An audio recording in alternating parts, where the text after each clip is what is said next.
जय भीम जय भीम जय जय जय जय जय भीम जय भीम जय भीम जय जय जय जय जय भीम जय भीम जय भीम जय भीम जय भीम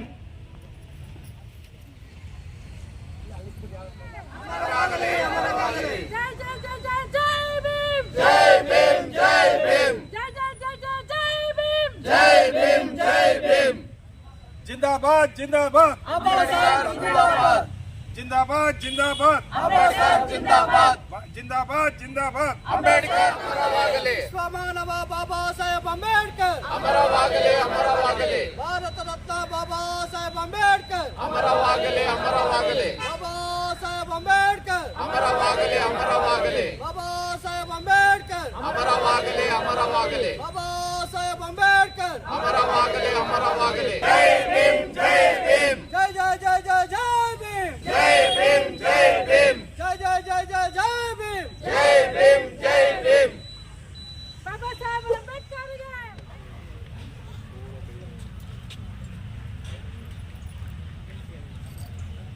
ಹಲೋ ಬನ್ನಿ ಹಂಗೆ ಹಲೋ ಬನ್ನಿ ಮೇಡಮ್ ತಿಳ್ಕೊಳ್ಳಿ ಬಂದೆ ಅಪೋಸಿಟ್ ತಿಳ್ಕೊಳ್ಳಿ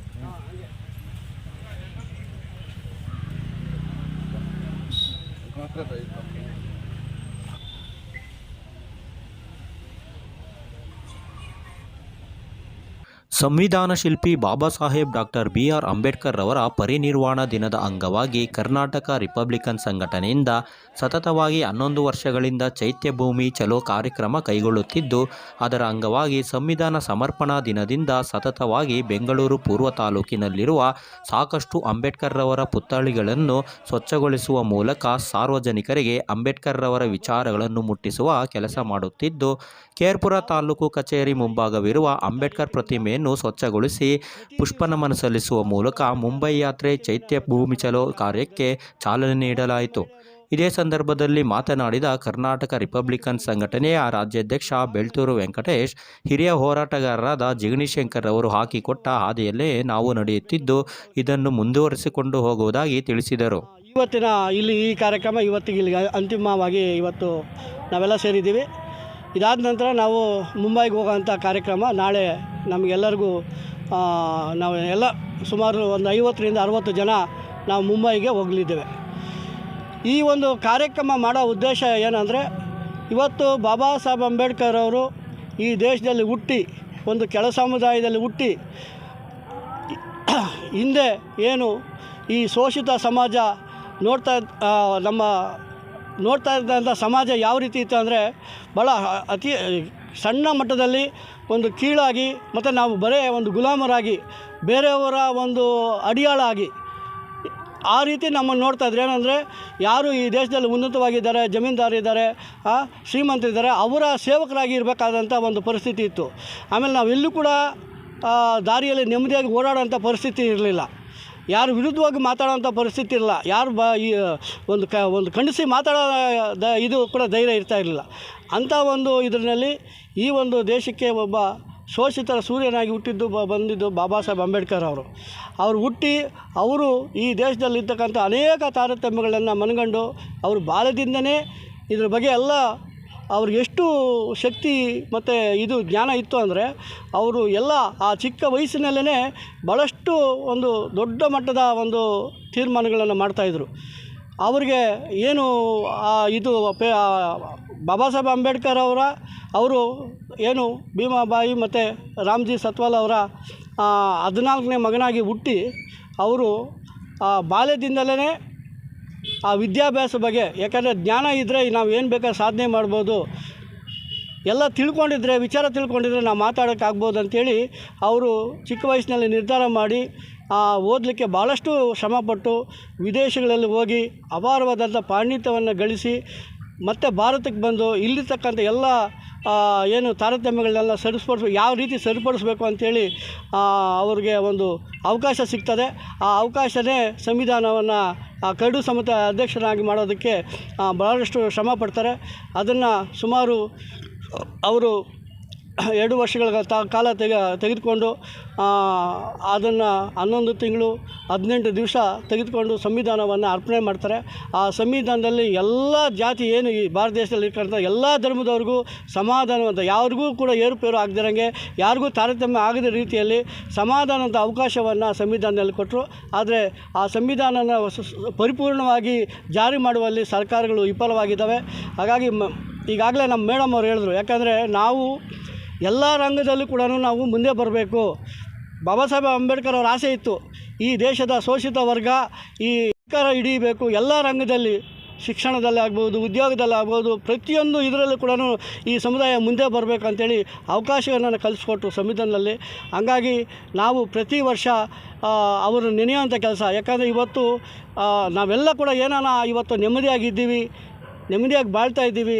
ಇವತ್ತು ನಮಗೆ ಅಧಿಕಾರ, ಸೂಟು ಬೂಟು ಇನ್ನೊಂದು ಮತ್ತೊಂದು ಏನೇ ಸಿಕ್ಕಿದ್ರು ಕೊಡೋದು ಅದು ಬಾಬಾ ಸಾಹೇಬ್ ಅಂಬೇಡ್ಕರ್ ಅವರ ಋಣದಿಂದ ಅಂಥೇಳಿ ಇವತ್ತು ಅವರ ಋಣ ಇಡೀ ಭಾರತ ದೇಶದಲ್ಲೇ ಇರ್ತಕ್ಕಂಥ ಎಲ್ಲ ಕೆಳ ಸಮುದಾಯದ ಮೇಲೆ ಇದೆ. ಆ ಕಾರಣಕ್ಕಾಗಿ ನಾವು ಈ ಒಂದು ಕಾರ್ಯಕ್ರಮವನ್ನು ನಮ್ಮ ದಿವಂಗತ ಜಿಗ್ನಿ ಶಂಕರ್ ಅವರು ಈ ಒಂದು ಪರಿಕಲ್ಪನೆ ಇಟ್ಕೊಂಡು ಭಾಳಷ್ಟು ಯುವಕರು ಬೇರೆ ಬೇರೆ ತೀರ್ಥಯಾತ್ರೆಗಳಿಗೆ ಇನ್ನೊಂದು ಮತ್ತೊಂದು ಕಡೆ ಹೋಗ್ತಾರೆ. ನಾವು ಯಾಕೆ ಬಾಬಾ ಸಾಹೇಬ್ ಅಂಬೇಡ್ಕರ್ ನಮ್ಮ ಒಂದು ಬದುಕಿಗಾಗಿ ಒಂದು ಭದ್ರ ಬುನಾದಿಯನ್ನು ಹಾಕ್ಕೊಟ್ಟಿದ್ದಾರಲ್ಲ, ಅವರ ಒಂದು ಕಡೆ ನಾವು ಯಾಕೆ ಹೋಗಬಾರ್ದು ಅನ್ನೋ ರೀತಿಯಲ್ಲಿ ಅವರು ಸತತವಾಗಿ ಇದನ್ನು ಮುಂಬೈ ಚಲೋ, ಚೈತ್ಯಭೂಮಿ ಚಲೋ, ದೀಕ್ಷಾಭೂಮಿ ಚಲೋ ಅನ್ನೋ ಕಾರ್ಯಕ್ರಮಗಳನ್ನ ಮತ್ತು ಭೀಮಾ ಕೊರೆಂಗಾವ್ ಚಲೋ ಕಾರ್ಯಕ್ರಮಗಳನ್ನ ಪ್ರೇರೇಪಿಸಿ ಇವತ್ತು ನಾವು ಸತತವಾಗಿ 11 ವರ್ಷಗಳಿಂದ ನಾವು ಪ್ರತಿ ವರ್ಷ ಎಲ್ಲೇ ಇದ್ದರೂ ಕೂಡ ಎಷ್ಟೇ ಇದ್ದಿದ್ರೂ ನಾವು ಅಲ್ಲಿಗೆ ಹೋಗಿ ಅಲ್ಲಿ ನೋಡಿ ಯಾರನ್ನೂ ಕೂಡ ನೀವು ಬನ್ನಿಯಪ್ಪ ಅಂತ ಯಾರು ಆಹ್ವಾನ ಕೊಟ್ಟಿರಲ್ಲ. ಸ್ವಯಂ ಪ್ರೇರಿತವಾಗಿ ಇಡೀ ಕುಟುಂಬದ ಜೊತೆಗೆ ಬರ್ತಾರೆ. ಅಲ್ಲಿ ಇಡೀ ದೇಶದ ಮೂಲೆಗಳಿಂದ ಬಂದು ಲಕ್ಷಾಂತರ ಜನ ಸೇರ್ತಾರೆ. ಅಲ್ಲಿ ಯಾರಿಗೂ ಆಹ್ವಾನ ಇರಲ್ಲ, ಅವ್ರು ಯಾರಿಗೂ ಕೂಡ ಅಲ್ಲೇನು ಕರಪತ್ರ ಕೊಟ್ಟಿರಲ್ಲ, ನೀವು ಬನ್ನಿಯಪ್ಪ ಅಂತ ಏನು ಕರೆದಿರಲ್ಲ. ಆದರೆ ಎಲ್ಲರೂ ಕೂಡ ಸ್ವಯಂ ಪ್ರೇರಿತರು ಬಂದು ಅವ್ರ ಕುಟುಂಬ ಸಮೇತರು ಬಂದು ಅಲ್ಲಿ ಅವ್ರ ನಮ್ಮನ್ನು ಸಲ್ಲಿಸ್ತಾರೆ. ಮತ್ತು ಅಲ್ಲಿ ಆ ಕ್ಷಣ ಕೂಡ ಅದ್ಭುತವಾದಂಥದ್ದು. ಮತ್ತು ಅದು ಒಂದು ರೀತಿ ಏನೋ ಒಂಥರ ನಮ್ಮಲ್ಲಿ ಒಂದು ಇನ್ಸ್ಪಿರೇಷನ್ ಅಂತೀವಲ್ಲ, ಆ ರೀತಿ ನಮಗೂ ಒಂದು ಅಲ್ಲಿ ಅದ್ಭುತ ಕ್ಷಣ ನೋಡಿದ್ರೆ ನಮಗೇನೋ ಒಂದು ರೀತಿ ಜೀವನದಲ್ಲಿ ಏನೋ ಒಂಥರ ನಾವು ಮುಂದೆ ಸಾಧನೆ ಮಾಡ್ತೀವಿ ಅನ್ನೋ ಒಂದು ಪರಿಕಲ್ಪನೆ ನಮ್ಮಲ್ಲಿ ಕೂಡ ಮೂಡ್ತಾಯಿದೆ. ಹಾಗಾಗಿ ನಾವು ಪ್ರತಿ ವರ್ಷ ತಪ್ಪದೆ ನಮ್ಮ ಕಾರ್ಯಕರ್ತರನ್ನು ಕರ್ಕೊಂಡೋಗಿ ಅಲ್ಲಿ ಅವರ ದರ್ಶನ, ಅಲ್ಲಿ ಅವರು ಏನಂದರೆ ಪ್ರತಿಯೊಬ್ಬರು ಬಂದು ಅವರ ಒಂದು ಹೂವು ಇಡೋದ್ರ ಮೂಲಕವಾಗಿ ಅವರ ಋಣವನ್ನು ತೀರಿಸ್ತು. ನಮ್ಮದು ಅವ್ರ ಋಣ ನಮ್ಮ ಮೇಲೆ ಇದೆಯಲ್ವಾ, ಆ ಋಣ ತೀರಿಸಲಿಕ್ಕೆ ನಾವು ಹೋಗಿ ಅವ್ರಿಗೊಂದು ಕೃತಜ್ಞತೆ ಸಲ್ಲಿಸಬೇಕು ಅನ್ನೋ ಮನೋಭಾವದಿಂದ ಇವತ್ತು ನಾವು ಈ ಸಮುದಾಯ ಕತ್ತಲಲ್ಲಿದ್ದಂಥ ಸಮುದಾಯನ ಇವತ್ತು ಬೆಳಕಿನೆಡೆಗೆ ತಂದಂದು. ಅದಕ್ಕಾಗಿ ನಾವು ಇವತ್ತು ಬೆಳಕಿನ ಕಿರಣ ಹಚ್ಚೋದ್ರ ಮೂಲಕವಾಗಿ ಬಾಬಾ ಸಾಹೇಬ್ ಅಂಬೇಡ್ಕರ್ ಅವರು, ಯಾಕಂದರೆ ಭಾಳಷ್ಟು ಇವತ್ತು ಏನಾದ್ರು ಪ್ರಪಂಚದಲ್ಲಿ ಅತಿ ಪ್ರತಿಮೆಗಳಿದ್ದಾವೆ ಅಂದರೆ ಅದು ಬಾಬಾ ಸಾಹೇಬ್ ಅಂಬೇಡ್ಕರ್ ಪ್ರತಿಮೆ. ಇವತ್ತು ಇಡೀ ವಿಶ್ವನೇ ಬಾಬಾ ಸಾಹೇಬ್ ಅಂಬೇಡ್ಕರ್ ಅವರ ಜ್ಞಾನವನ್ನು, ಅವರ ವಿಚಾರವನ್ನು ಎಲ್ಲರೂ ಕೂಡ ಹೊಗಳ್ತಾರೆ. ಇಲ್ಲಿ ಕೂಡ ನಾವು ಕೂಡ ಆ ಒಂದು ಬಾಬಾ ಸಾಹೇಬ್ ಅಂಬೇಡ್ಕರ್ ಅವರ ಅನುಯಾಯಿಗಳಾಗಿರೋದ್ರಿಂದ ನಾವು ಕೂಡ ನಮ್ಮ ಸಂಘಟನೆ ಕಾರ್ಯಕರ್ತರನ್ನೆಲ್ಲ ಕರ್ಕೊಂಡೋಗಿ ಅಲ್ಲಿ ಅವರಿಗೆ ಅಲ್ಲಿ ಸಮಾಧಿ ಬಳಿ ಹೋಗಿ ಅವ್ರ ನಮನ ಸಲ್ಲಿಸುವಂಥ ಕಾರ್ಯಕ್ರಮ ನಾವು ಸತತವಾಗಿ ಮುಂದುವರ್ಸ್ಕೊಂಬರ್ತಾಯಿದ್ದೀವಿ. ಹಾಗಾಗಿ ಈ ಒಂದು ಕಾರ್ಯಕ್ರಮಕ್ಕೆ ಏನು ನಾವು 29ರಿಂದ ಇಲ್ಲಿ ತನಕ ಕಾರ್ಯಕ್ರಮ ಮಾಡೋದಕ್ಕೆ ನನಗೆ ಎಲ್ಲ ರೀತಿಯಲ್ಲಿ ಸಹಕಾರ ನೀಡಿದಂಥ ಎಲ್ಲ ಮುಖಂಡರುಗಳಿಗೂ, ಅಕ್ಕ ತಂಗಿಯರಿಗೂ, ಅಣ್ಣ ತಮ್ಮಂದಿರಿಗೂ ನಾನು ಹೊಂದಿಸಿ ಇವತ್ತು ನನ್ನ ಮಾತನ್ನು ಮುಗಿಸ್ತೀನಿ. ಜೈ ಭೀಮ್, ಜೈ ಭಾರತ್. ಆತ್ಮೀಯ ಬಂಧುಗಳೇ, ಇಷ್ಟೊತ್ತು ನಮ್ಮ ವೆಂಕಟೇಶಣ್ಣವರು ರಿಪಬ್ಲಿಕ್ ಡೇ ರಾಜ್ಯಾಧ್ಯಕ್ಷರು ಮಾತಾಡಿದ್ದಾರೆ ಎಲ್ಲನೂ. ಈಗ ನಾವು ಹೇಳ್ಬೇಕನ್ನೋದು ಅವರು ಹೇಳ್ತಾ ಇದ್ದರೆ ನಂಗೆ ಜ್ಞಾಪಕ ಬರ್ತಾಯಿತ್ತು. ನಾವು ಕೊರೆಗಾಂವ್ ಹೋಗಿದ್ವಿ ಹೆಣ್ಮಕ್ಳು. ಅಲ್ಲಿ ಹೆಂಗಿದೆಯಪ್ಪ ಅಂದರೆ ಎಲ್ಲ ಹೆಣ್ಮಕ್ಳು ಬ್ಲೂ ಕಲರ್ ಸ್ಯಾರಿ ಹಾಕ್ಕೊಂಡು ಅವ್ರ ಕುಟುಂಬವಾಗಿ ಬಂದು ಅಲ್ಲಿ ಇಳಿತಾರೆ. ಮರಳು ಹಾಕಿದ್ರೆ ಮರಳು ಬೀಳಲ್ಲ ಜಾಗದಲ್ಲಿ. ಮತ್ತು ಅಲ್ಲಿ ಏನೇ ಒಂದು ಬೇರೆ ಯಾವುದೇ ಒಂದು ಮಾರಾಟಕ್ಕಿಡಲ್ಲ. ಬಾಬಾ ಸಾಹೇಬ್ ಅಂಬೇಡ್ಕರ್ ಅವರು ತಂದೆ ತಾಯಿ ಫೋಟೋ ಮತ್ತು ಒಂದು ಕೊಬ್ಬರಿ ಮಿಠಾಯಿ ಇಷ್ಟೇ ಅಲ್ಲಿ ಮಾರಾಟಕ್ಕೆ ಇಡೋದು. ಆ ಸ್ಥಳಕ್ಕೆ ಹೋಗಿ ನಿಂತಾಗ ಆಗಲೇ ನಮ್ಮ ವೆಂಕಟೇಶಣ್ಣವ್ರು ಹೇಳಿರೋ ರೀತಿಯಲ್ಲಿ ಏನೋ ಒಂದು ಹುಮ್ಮಸ್ಸು ಬರುತ್ತೆ ನಮಗೆ. ಇಷ್ಟೊಂದು ಅಭಿಮಾನಿಗಳಿದ್ದಾರೆ ನಮ್ಮ ಬಾಬಾ ಸಾಹೇಬ್ ಅಂಬೇಡ್ಕರ್ ಅವ್ರಿಗೆ. ಈಗ ನಾವು ಇನ್ನೂ ಅದರಲ್ಲಿ ಹೋಗಿರೋದು ಕಾಲು ಭಾಗನೇ ಫುಲ್ಲು ಬಾಬಾ ಸಾಹೇಬರು ಎಲ್ಲರಿಗಾಗಿ ಏನೆಲ್ಲ ಹೋರಾಟಗಳ ಮುಖಾಂತರ ಕೊಡಿಸ್ಕೊಟ್ಟಿದ್ದಾರೆ ಅದನ್ನು ನೆನಪು ಮಾಡ್ಕೊಂಡು ಹೋದರೆ ಸ್ಥಳ ಇನ್ನೂ ಒಂದು ಎಷ್ಟೋ ಅದ್ಧೂರಿಯಾಗಿ ಇನ್ನೂ ಎಷ್ಟೋ ಚೆನ್ನಾಗಿ ಕಾಣುತ್ತೆ ಅಂತ ಹೇಳೋದಕ್ಕೆ ನಾನು ಇಷ್ಟಪಡ್ತೀನಿ. ಜೈ ಭೀಮ್ ಬಂಧುಗಳೇ, ನಾವಿಲ್ಲಿ ರಿಪಬ್ಲಿಕ್ ಸೇನಾ ಸಂಘಟನೆಯ ರಾಜ್ಯಾಧ್ಯಕ್ಷರಾದ ಬೆಳ್ತೂರು ವೆಂಕಟೇಶ್ ಅವರ ನೇತೃತ್ವದಲ್ಲಿ ನಾವೆಲ್ಲ ಇಲ್ಲಿ ಎಲ್ಲ ಲೀಡರ್ಗಳು, ಎಲ್ಲ ಮುಖಂಡರುಗಳು ಬಂದಿದ್ದಾರೆ. ಎಲ್ಲರಿಗೂ ನಮ್ಮ ಭೀಮ ವಂದನೆಗಳನ್ನು ಸಲ್ಲಿಸುತ್ತಾ, ಇಂದು ನಾವು ಇಲ್ಲಿ ಬಂದಿರೋ ವಿಶೇಷತೆ ಏನಂದರೆ ಅಂಬೇಡ್ಕರ್ ಅವರಿಗೆ ಸನ್ಮಾನ ಮಾಡುವಂಥದ್ದು. ಮತ್ತು ನಾವು ಪರಿನಿರ್ವಾಣ 6ನೇ ತಾರೀಕು ಪರಿನಿರ್ವಾಣ ದಿನ ಇರೋದ್ರಿಂದ ಅದು ಇಟ್ಕೊಂಡು ನಾವು ಈ ಕಾರ್ಯಕ್ರಮಕ್ಕೆ ಭಾಗವಹಿಸಿದ್ದೀವಿ. ಮುಂಜಾಗ್ರತೆಯಲ್ಲಿ ಮಾಡಿಬಿಟ್ಟು ನಾವು ಮುಂದಕ್ಕೆ ಹೆಜ್ಜೆ ಇಡಬೇಕಂತ ನಾವು ಪ್ಲಾನ್ ಮಾಡ್ಕೊಂಡಿದ್ವಿ.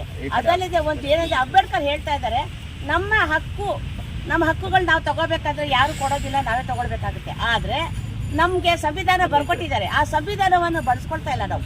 ಯಾರು ಸಂವಿಧಾನ ನನಗೂ ಹಕ್ಕಿದೆ, ನಾನು ನಿಲ್ಲಬಲ್ಲೆ, ನಾನು ಗೆಲ್ಲಬಲ್ಲೆ, ನಾವೆಲ್ಲರೂ ಒಗ್ಗಟ್ಟಾಗಿರಬೇಕು. ನಮ್ಮದಲ್ಲಿ ಒಂದಿದೆ, ತಾರತಮ್ಯ ಇದೆ, ನಾನು ನೀನು ಅನ್ನೋದು ಬಿಟ್ಟರೆ ನಾವೆಲ್ಲರೂ ಒಗ್ಗಟ್ಟಾದರೆ ನಾವು ಕೂಡ ಚುಕ್ಕಾಣಿಯನ್ನು ನೀಡಬಹುದು, ನಾವು ಮಿನಿಸ್ಟರ್ ಆಗ್ಬೋದು, ನಾವು ತಹಸೀಲ್ದಾರ್ ಆಗ್ಬೋದು, ನಾವು DC ಆಗ್ಬೋದು. ನಾವು ರಾಜಕೀಯ ಯಾಕೆ ಆಗ್ಬಾರ್ದು? ನಾವು ರಾಜಕೀಯಕ್ಕೆ ಅರ್ಹರಲ್ವಾ ನಾವು ಸಂಘಟನೆಯರಲ್ವಾ ನಾವು ದಲಿತರಲ್ವಾ ನಾವು ಹೋರಾಟ ಮಾಡ್ತಾ ಇಲ್ವಾ ಹೋರಾಟದ ಮೂಲಕ ನಾವು ಎಲ್ಲರಿಗೂ ಅದನ್ನು ನಾವು ಅನುಕೂಲ ಮಾಡಿಕೊಡ್ಬೇಕು. ನಮ್ಮಲ್ಲೇ ನಮಗೆ ಒಂದಾಗಬೇಕು, ನಮ್ಮೆಲ್ಲ ಒಗ್ಗಟ್ಟಾಗ್ಬಿಟ್ಟು ನಾವೇ ಆಯ್ಕೆ ಮಾಡಬೇಕು, ಪ್ರತಿನಿಧಿಗಳ ನಾವೇ ಆಯ್ಕೆ ಮಾಡಬೇಕು, ನಾವೇ ಅವ್ರನ್ನ ಗೆಲ್ಲಿಸ್ಬೇಕು.